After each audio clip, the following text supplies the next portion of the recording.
Hi everyone, it's Lady Rose with you here today from Goddess Garage, and I'm here to do another review of a deck. So I'm doing an oracle deck today, and this is kind of a special oracle deck. I do combine oracle decks into my tarot readings because I'm a tarot reader at heart, and that's what I love is tarot, but there are oracle decks out there that are fantastic as well. But I often find that I'm not necessarily using an oracle deck exclusively for a reading. Oracle decks tend to have more of a focus, and I know there's all kinds of different tarot decks out there, from baseball tarot decks to, if you like black cats, there's a black cat tarot deck, to fairy tarot decks, to, you know, just your regular old run-of-the-mill Rider-Waite-Smith deck, to everything else under the sun that you can think of. There's a tarot deck for it, kind of thing. But oracle decks have a little bit more focus as far as what they're about. Like if there's a fairy oracle deck, it's fairy, fairy, fairy, fairy. If it's, you know, about numerology, then it's all about numerology and the shapes of that. Mermaids, it's all about mermaids. And I know that sounds very obvious, but I find when you do, or at least I have found in the past, when I do a straight up just a reading with an oracle deck, I find that the messages start to kind of get a little bit too much of something, right? Because they all have messages. I'm just trying to show here. So, you know, like this one, adversity, I accept that challenges are the best way to learn. Now this is the actual deck I'm going to be reviewing, but this deck is, like I said, a little bit special because with this deck I find that you can do just a straight reading with this deck. And what it is it's the Soul's Journey deck. It's called the Soul's Journey lesson cards. So we all have lessons, and one thing that I find different about this particular deck is it has what could be perceived as sort of negative kind of cards. Not negative in like, you know, they're gonna have you feeling down, but you know, they list the lessons and they present the challenges. A lot of oracle decks have very positive type messages, and I find when I do a reading with just the oracle deck and just use that oracle deck and all the positive messages that keep coming in, it almost becomes a little too sweet, right? It's like putting too much honey into something, or there's just way too much sugar in this coffee kind of thing. With this deck, I find it has a good balance of both, much like tarot does. Tarot has some of its what could be perceived as darker cards, but they're often lessons we have to learn, or challenges we have to face, or fears that we have to face as well, right?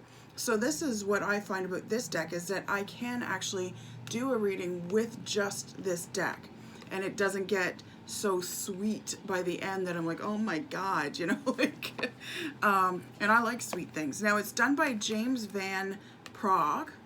I hope I'm saying his last name right. And he is known in the spiritual world.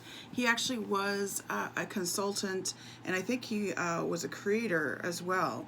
Yeah, he was a successful creator and producer of CBC's long-running series, The Ghost Whisperer, if you remember that one, starring Jennifer Love Hewitt.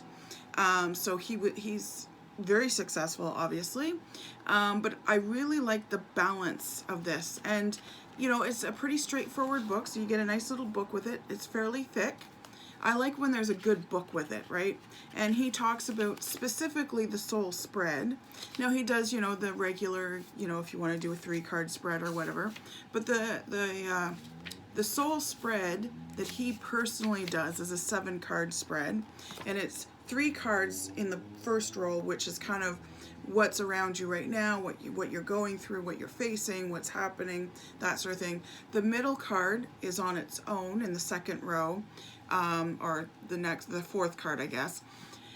And that can sometimes, he says in the book, can be what the obstacle or the turning point, that sort of thing. So it's not always an obstacle, or a challenge, but it can be a turning point. Maybe you have a realization or a aha moment, depending on what the card is. And then the top row is another 3 cards, and that's kind of what's coming up. So just to begin with, they're good, sturdy cards, and as you can see, even the back is beautiful. I loved this deck from the moment I opened it. I'm like, oh yeah, I can work with this deck. Now normally, like I said, when I'm working with an oracle deck, I tend to include it into a tarot reading.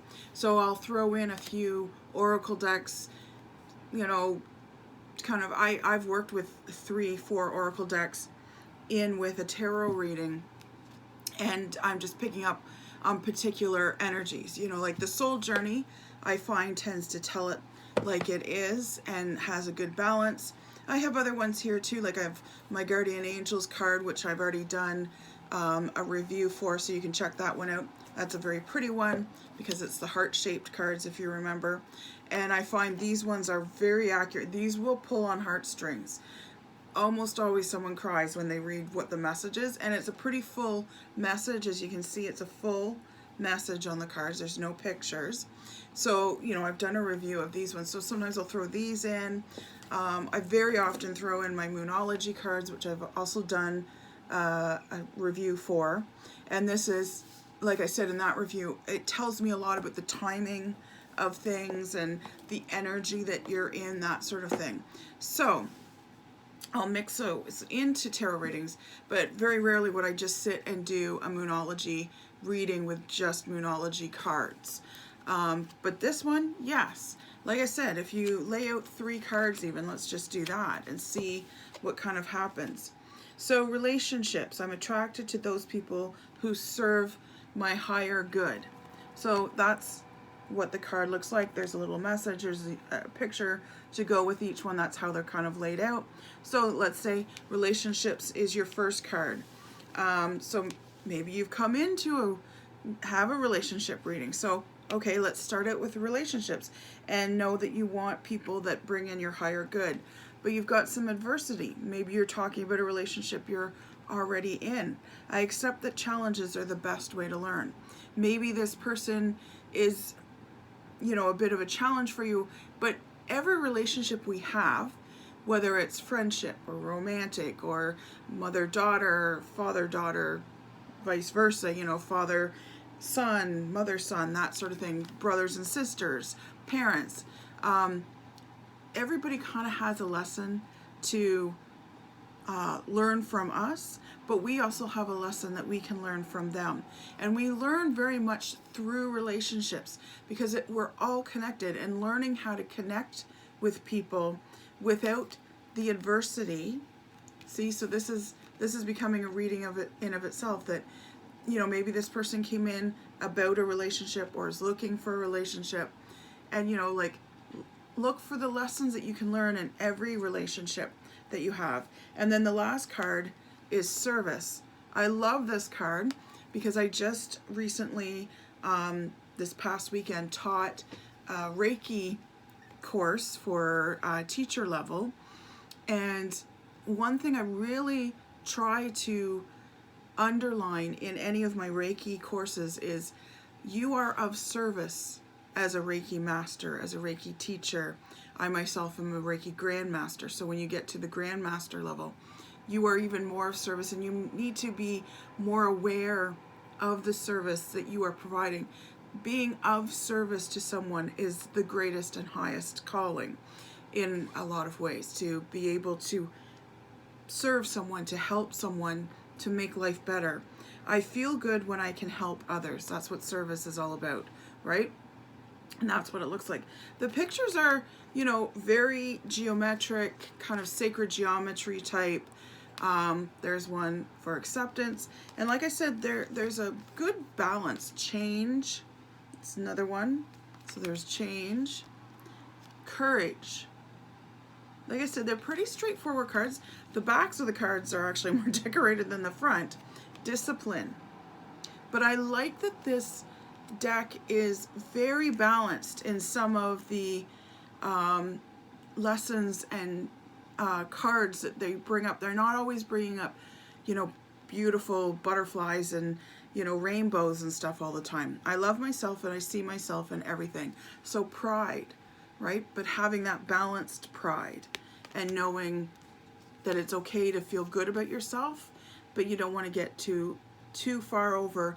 You don't want to go to the point where you're beating yourself up, but you don't want to go to the point where you know, are now conceited. Loneliness. You know, a lot of people come in about feeling alone, and perhaps this card would come up to say, I know that I'm never alone. A lot of these cards start out with an I am statement as well, which is a very powerful way to begin a statement.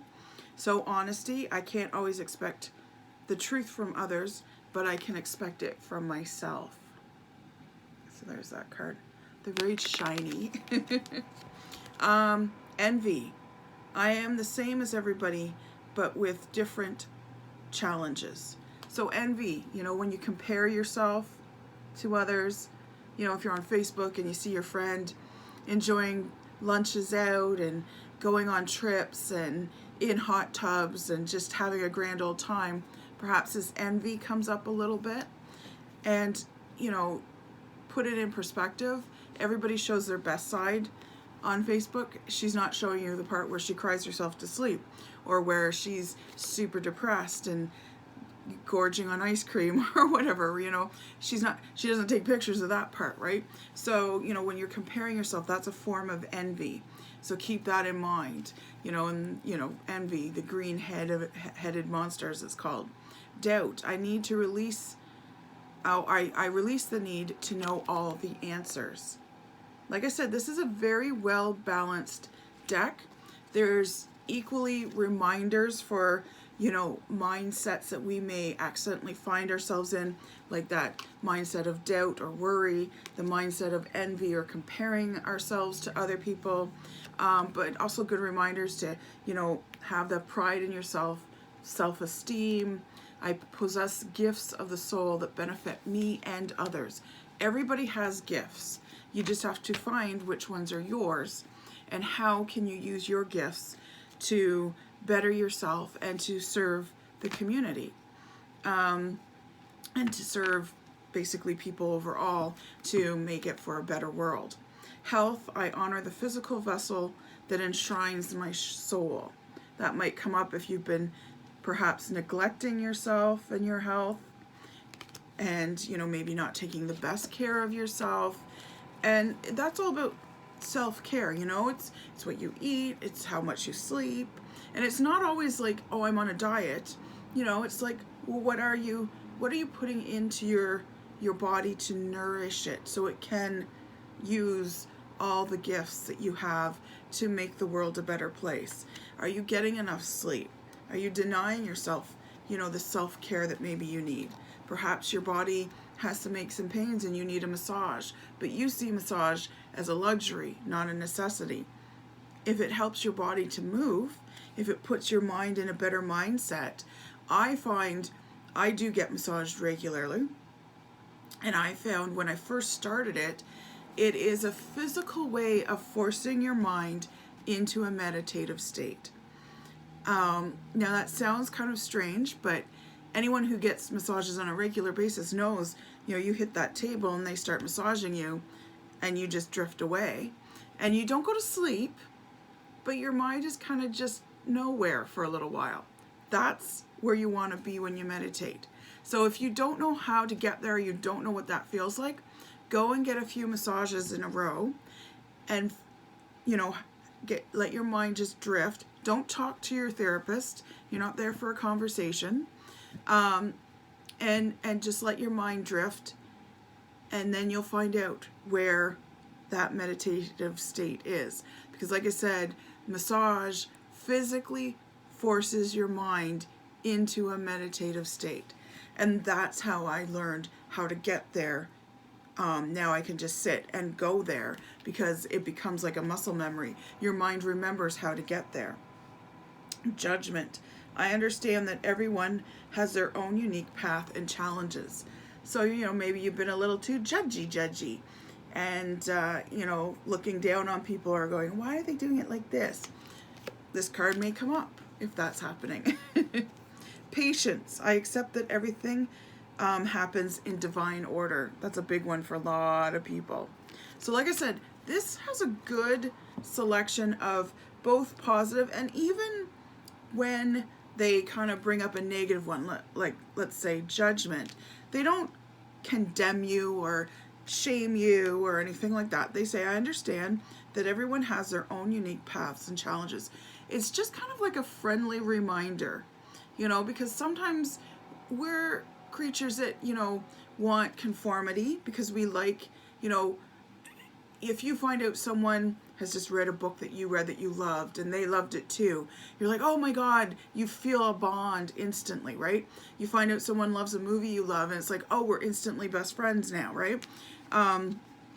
But if someone disagrees with you and thinks that movie wasn't very good and you're like, whoa, you know, you're placing judgment on that by saying, well, I thought it was good, and you kind of get a little defensive sometimes.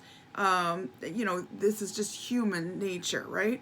Because we want people to agree with us, and we like it when there's, you know, one person, two people, 5 people, 10 people that all agree with us. It's like, it's reinforcing that good feeling of, yes, I'm right kind of thing.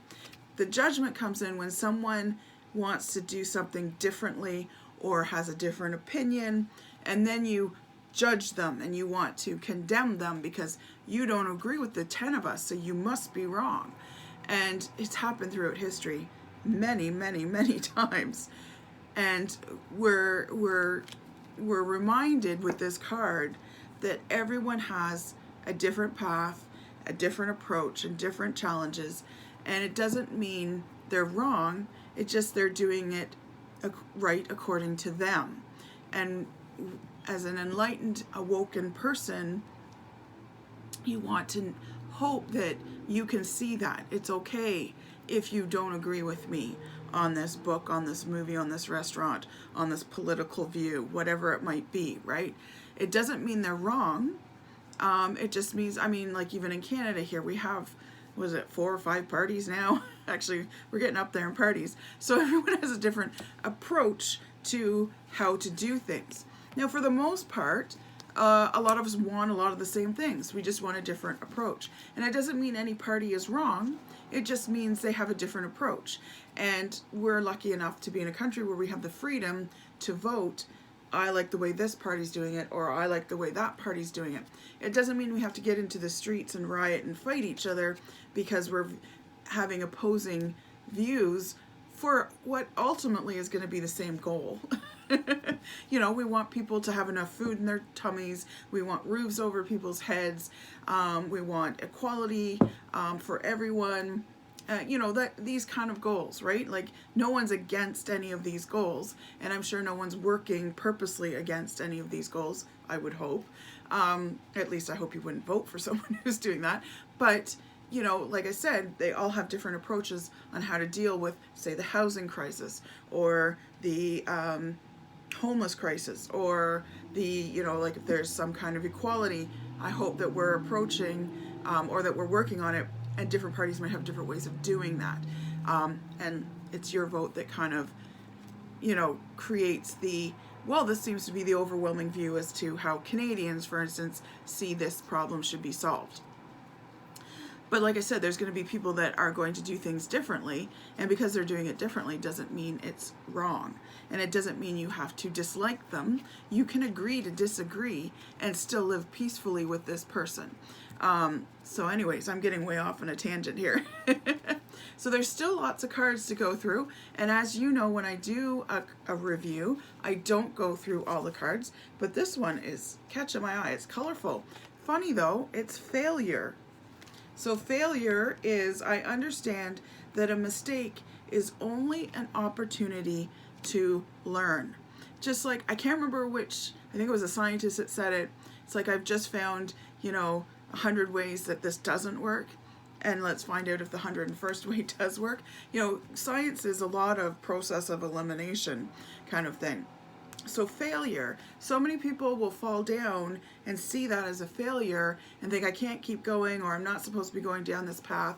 And it's like, no, sometimes a failure or a fall down is the universe's way of saying, how bad do you really want it?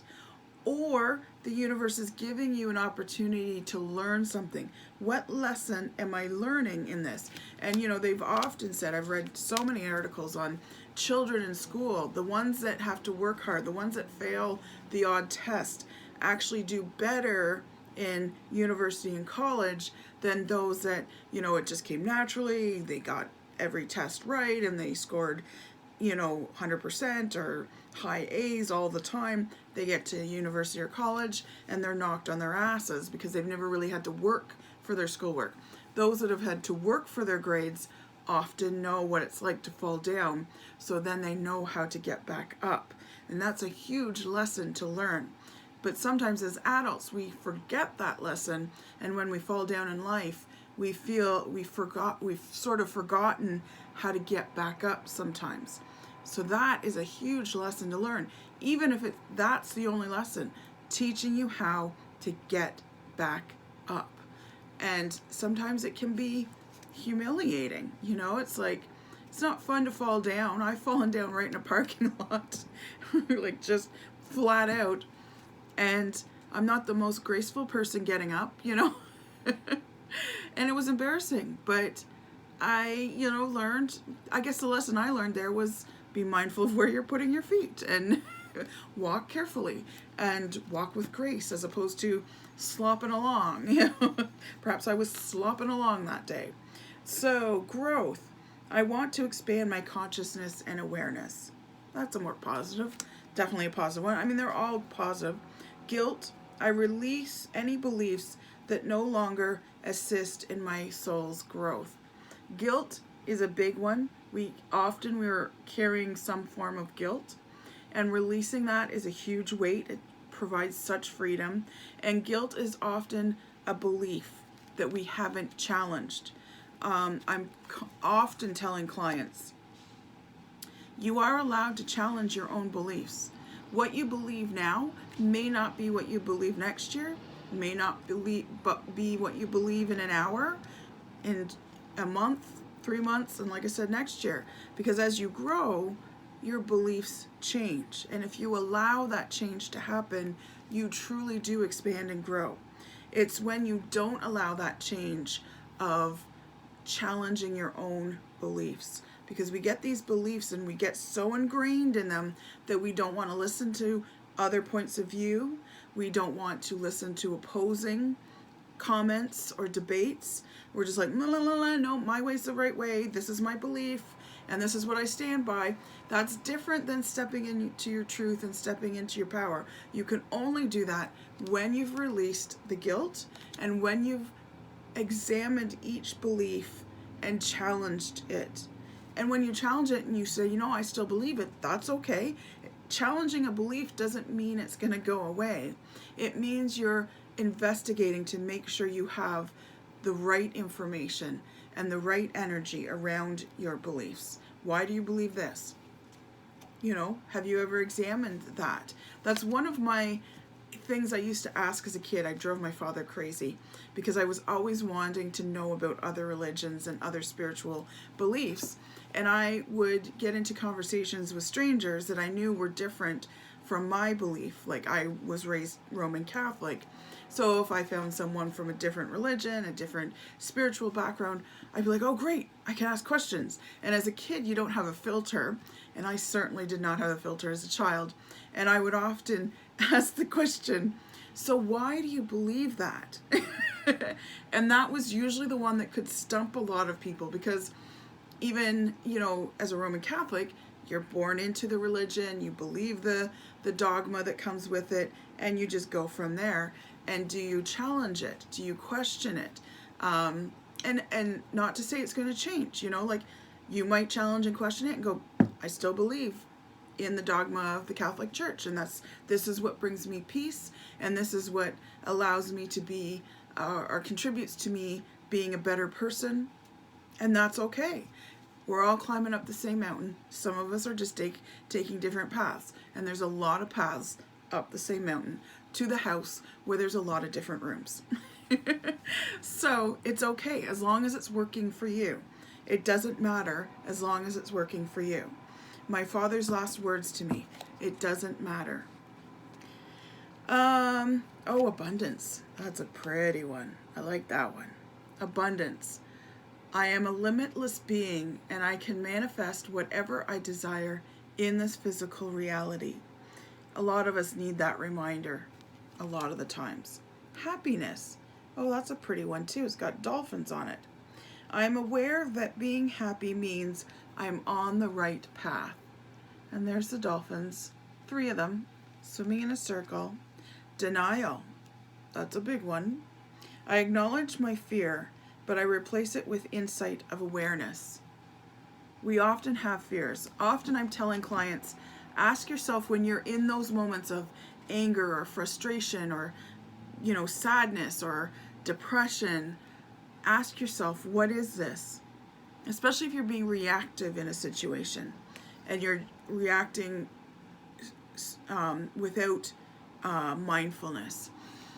So I often tell my clients, ask yourself, what is this?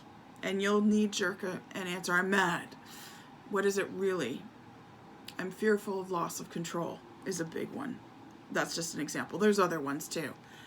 But because you have to ask that second question to get below the surface. Because at first when we're in those reactive moments, we'll just surface answer, even ourselves. What is this? I'm mad. That's a stupid question. What is it really? It often boils down to denial of fear. There's a fear that you don't want to acknowledge because it's scary. It's scary to acknowledge a fear. And no one likes to be afraid. But by being aware of it, then you can change it. I always say you can't change anything until you're aware of it. It's like the alcoholic cannot start the process of healing until they acknowledge that they are an alcoholic. You know what I mean? So same thing goes with every single one of us. And regardless of what it is, if it's a fear of some kind, alcoholism is just an exaggeration of that. Oftentimes people are drinking because they're addicted, because they started out drinking because they were trying to self-medicate, because they were afraid or in pain or hurt in some way. And that's the same thing when we're reactive in a situation. If we're hurt or afraid or in pain in some way, spiritual pain, we often deny the fact that we're afraid of something. And there's something that we loss of control, like I said, is a big one. So really examine these things. And these cards really bring up a lot of that sort of thing. So I find I get a very deep reading with the Soul's Journey Oracle deck. And like I said, sometimes I'll use it in combination with a tarot deck, but I can just do a reading with just the Soul's Journey. And that's a reading I now offer as well, because it's a very emotional journey. And I don't necessarily need to combine it up with a lot of other decks. I don't find this becomes overwhelming as far as being sugary sweet. It's very balanced. So it will bring up maybe some scary emotions you maybe have been in denial of, that you maybe haven't wanted to look at, but it will also bring encouragement too. And even when it's bringing up the emotions you don't want to look at, or the situations you might not want to look at, or the mindset you might not want to change or look at or challenge, I find it does it in a very positive but not sugary sweet Pollyanny kind of way, and it does it with great balance and great respect. And that's kind of what I am as a reader as well. People have often asked me, are you a filter or non-filter reader? And I say I'm a non-filtered reader. I will tell you the good with the bad. I will give you the tough love when needed. I usually warn you. I'll say, okay, there's going to be a little tough love here, but here's the bottom line that you need to know, right? Because I feel that's only fair to you, fair to your soul, and fair to your soul's growth. Not everything is going to be all peaches and roses. That's the way life is, and people know that innately. You know that there's rough times in life. Some people avoid readings because they don't want to look at the tough times. They don't want to look at the possibility of tough things happening. But I kind of say it's kind of like being a weatherman. When I tell you the tough things, perhaps some of the tough love comes in, it's kind of like receiving a weather report. I'm warning you that a storm is going to hit soon. Wouldn't you rather be prepared for the storm than get caught out in it unprepared? So that's kind of what I compare a reading, tarot or oracle otherwise, is kind of like a weather report. It can be a little bit like a magic mirror in the sense that I will reflect for you what your soul needs to hear. Now, some of the things you see in the mirror might not be things you've wanted to see. They might be things you've shoved aside, but now's the time to bring them out. And when the cards want to bring it out, it means you really do need to look at this. You need to kind of take a serious look at this, because now's the time, because do it now before it builds up to much worse levels, or till, you know, when shit hits the fan kind of thing, right? So I find this deck is a very good deck for deep soul healing and soul retrieving and soul recovery, and looking at those pieces that may have shattered away. As a shaman, I do soul retrievals. So what I do in a retrieval, and I often use the Soul's Journey cards for this, is I gather up the pieces that have been broken off in this life, in past lives, and I help to make the soul whole again. And that's what these cards really tend to do. They're almost like a soul retrieval within cards kind of idea. So I would definitely highly recommend this deck if you're looking for a reading of that kind, if you want it for your own use, if you want to use it for friends and family. However, keeping in mind, if you're doing it for friends and family, you're going to be stirring up some stuff that is going to be very emotional and very touchy. So go into that reading knowing that. If you want a Soul's Journey reading, definitely get in touch with me. I'm on Facebook. That's the best way to book me. I'm at Goddess Garage Tarot Parlor, and you can book a Soul's Journey reading either online or in person. If you're local here in Kingston, Ontario, Canada, you can come in and see me, or I can do it online. I do it online all the time, all across the world. So let me know if you want to do one of these kind of readings. I will put the link for both my Facebook page if you want to get in touch, or by email. You can also book through email if you're doing online or whatever. And I'll put the link for this deck in case you're interested in getting this deck for your own personal shadow work, soul work, that sort of thing. Okay, I hope you enjoyed this review. It was a little bit longer than I anticipated, but the Soul's Journey does that. It's a very, very deep deck, and I'm really enjoying using it. I've been using it for quite a while now, so I would highly recommend this one. All right, take care. Bye.